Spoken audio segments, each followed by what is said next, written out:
Le thème peut-être est comme, c'est qu'on dit la personne du Saint-Esprit. Parce que pour nous, lorsqu'on dit personne, on voit l'homme que je vois là. Je veux préciser que dans notre monde déjà, on distingue peut-être deux types de personnes. On parle de personnes physiques, on parle de personnes morales en tant qu'entité ou structure ou organisation. Mais il y a aussi la personne divine. Contrairement à ce que les gens pensent, la Sainte Trinité, ce n'est pas un histogramme, un diagramme, un histogramme. Le Père est en haut, le Fils est au second, le Saint-Esprit est en bas. Non, c'est un diagramme circulaire où les trois sont sur le même pied d'égalité et ils ont un lien de communion. C'est ce qui fait le mystère de la Sainte Trinité. Vous voyez, c'est comme tu prends trois seaux. Puis tu mets l'eau dans différents seaux. C'est comme l'eau qui a plusieurs formes. Vapeur, état solide, la glace, état gazeux, état liquide. C'est Dieu. Dieu le Père est Dieu, Dieu le Fils est Dieu, Dieu l'Esprit Saint est Dieu. Dans le credo de Nicée, Constantinople, il a dit: je crois en l'Esprit Saint, qui est Seigneur et qui donne la vie. Qui est le Saint-Esprit? Le Saint-Esprit est une personne divine. 1. 2. C'est la troisième personne de la Sainte Trinité. Pourquoi nous disons que c'est une personne? Parce qu'il a des sentiments. Regardez Actes chapitre 15. Pierre sort et dit: le Saint-Esprit et nous avons décidé. Éphésiens 4, verset 30. Paul encore parle et dit: n'attristez pas le Saint-Esprit de Dieu qui est en vous. Mais est-ce qu'on peut attrister ça? Est-ce qu'on peut attrister la lumière? Est-ce qu'on peut attrister le téléphone? Mais si on peut attrister le Saint-Esprit, c'est qu'il y a une personne. Mais il y a une personne divine. Alléluia. Il est la troisième personne de la Sainte Trinité, pas le dernier. Puisqu'après lui, il y a personne, on dit c'est le dernier. La troisième personne est différente de la dernière personne. Ça ne veut pas dire qu'il est moins que les autres.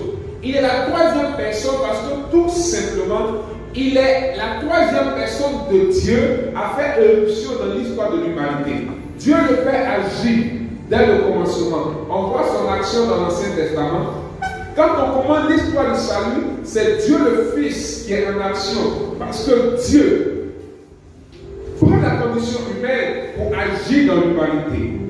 Et quand Dieu le Fils finit sa mission de salut, il faut la pérenniser. Il faut aider les hommes à vivre le salut que Dieu leur a donné à la personne de Jésus. Alors, il dit, il est préférable pour vous que je m'en aille. Frères et sœurs, ce texte me donne de voir combien de fois connaître, marcher et avoir le Saint-Esprit dans notre vie est prépondérant. Jésus, on connaît Jésus. On le connaît au point, on ne connaît pas que nous parler de lui. Alléluia. À la catéchèse, on a dit des choses sur Jésus. Jésus, le grand Jésus, le Tout-Puissant. Il dit, il est préférable pour vous que je m'en aille. Sinon, si je ne vais pas, vous n'aurez pas le Saint-Esprit qui viendra pas.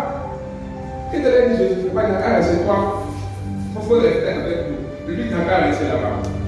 Mais, il y a un intérêt parce que si Jésus dit, il est préférable, on va dire que lui qui vient là, c'est un 10. Lui qui vient là, il n'y a pas l'autre. Alléluia. Donc, il est la troisième personne de Dieu à faire éruption dans l'histoire de l'humanité. C'est pourquoi il est la troisième personne de la Sainte. Il est le directeur du programme divin. Vous savez, Dieu conçoit les projets dans son esprit. C'est comme, je ne sais pas, ceux qui sont dans le bâtiment. Ça me trompe souvent. On dit maître d'œuvre et maître d'ouvrage. On est d'accord?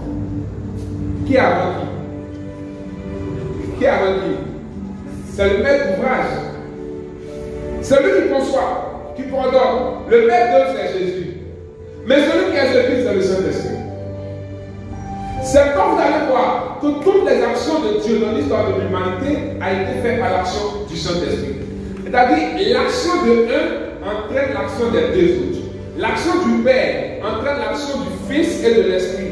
L'action du Fils, quand Jésus guérissait, c'était par l'action du Saint-Esprit. Quand l'Esprit descend dans la vie des apôtres, il vient faire quoi? Il vient glorifier Jésus, donner la puissance pour qu'il puisse faire quoi? Annoncer Jésus à la gloire de Dieu le Père. Donc il n'y a pas de division en eux. Il est le directeur du programme divin. Il est le toit de la main de Dieu. On le voit dans le vieux Esprit Saint Créateur. Cette prière, belle prière de l'Église. Dans ce temps que nous commençons, nous sommes en route vers la Pentecôte. Si tu ne connais pas cette prière, je t'invite à avoir cette prière du vieux Esprit Saint Créateur. On nous dit, il est le doigt de la main de Dieu. C'est-à-dire, il est la force agissante. Mais,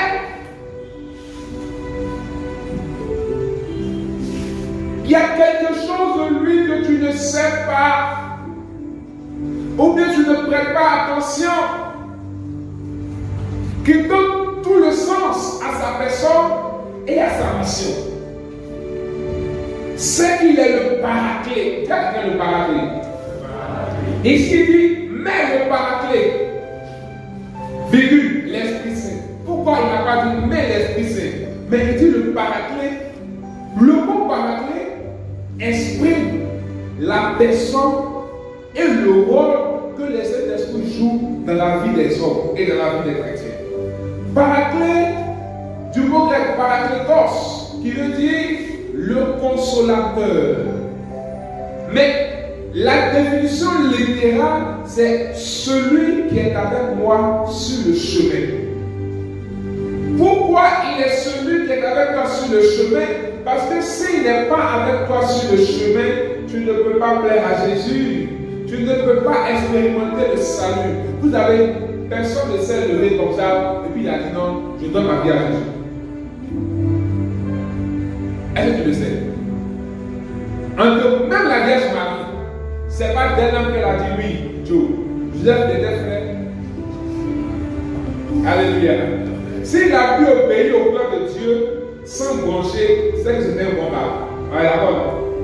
Vous voyez qu'un garçon qui prend soin d'une grossesse dont il n'est pas l'auteur, c'est un bon garçon. Il faut acclamer ça de frère. Frères et sœurs, laissez à quand on lit dans la Bible, souvent, toi-même, ton histoire de l'histoire de roman, il y a des histoires dans la vie des gens, quand tu écoutes, tu dis, attends, c'est ce qu'on voit dans le film, là, on dirait. Mais c'est pour Joseph, là aussi. Quand Joseph lui vivait ça, il s'est dit, mais attends, je rêve ou quoi? Pourquoi tu vois ça, Jean, c'est un peu. Mais avant de devenir saint, il a vu ça dans sa chair. Dieu, mon mousseau, même s'il brille comme on commence. Parce qu'il était fort qui dit ça, Marie, là.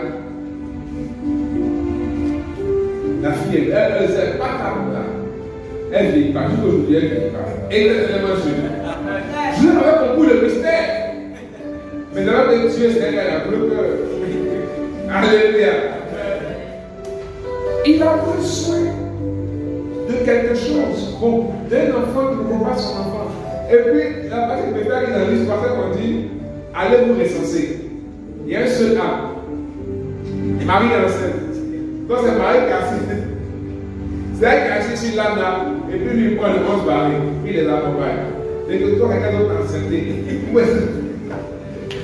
Alléluia. Marie avait Joseph. Il était bien. Quand elle a regardé en Israël là, non, c'était pas Joseph qui a personne. Mais quand l'ange est venu lui dire le plan de Dieu, elle n'a fait que quoi? Dis oui. Pourquoi? Parce que les théologiens appellent ça l'autocommunication de Dieu. C'est-à-dire, Dieu t'appelle. Le même Dieu qui t'appelle, c'est le même Dieu qui t'aide à répondre. Est-ce qu'on se comprend? Mais comment ça se passe? C'est Dieu le Père qui t'appelle en la personne de Jésus pour que tu acceptes Jésus Et Dieu l'Esprit vient convaincre ton cœur pour qu'il faut accepter. Le Saint-Esprit, il est le séducteur. De la même que Jésus est l'avocat des hommes auprès de Dieu, le Saint-Esprit est l'avocat de Dieu auprès des hommes.